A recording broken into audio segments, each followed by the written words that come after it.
Sa video natin ngayon mga kamaestro ay pag-usapan naman natin itong mga natitira pa po mga benepisyo na ating pong matatanggap ngayong buwan ng Disyembre. Ayan, so syempre alam naman natin tayo ngayon ay nasa kalagitnaan na po ng buwan ng Disyembre.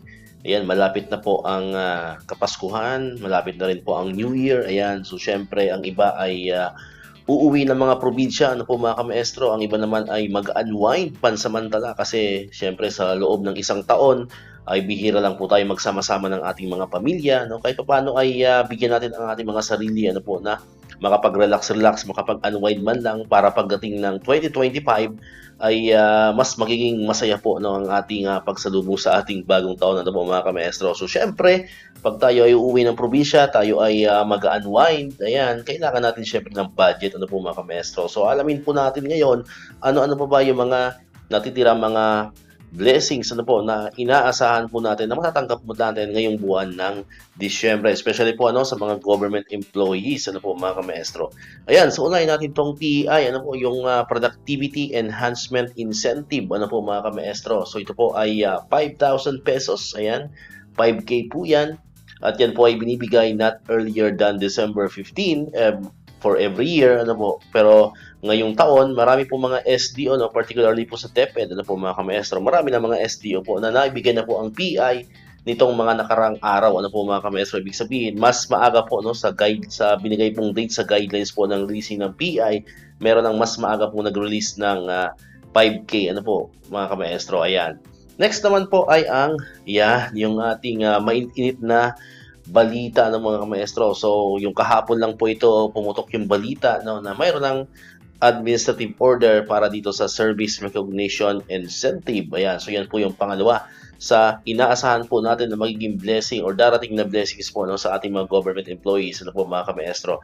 Yung SRI o Service Recognition Incentive, ayan, na nagkakahalaga naman po, ayon po dun sa AON ay pinalabas, nagkakahalaga po yan ng 20,000 pesos mga kamaestro. Pero unlike po sa PI na buong 5K, ang SRI po ay 20K na buo, pero babawasan pa po yan ng tax. Ayan, depende po syempre sa inyong salary grade level ang bawas po na tax na makukuha po ninyo dito sa SRI po na matatanggap po natin. Now, as to when po ma-receive itong SRI mga kamaestro, yan po yung hindi pa natin masasabi yung eksaktong date, pero nakalagay naman po doon sa binigay na guidelines. Yan po ay bibigay not earlier than December 15 din, pareho sa PI. Yan. So, ibig sabihin, starting December 15, kung mabilis pong mag-process ang inyong mga agency, ang inyong mga opisina, ang inyong mga personnel po sa inyong mga agency, pwede na pong i-release ang SRI on December 15. Ayan. Pero yun po ay simula pa lang naman.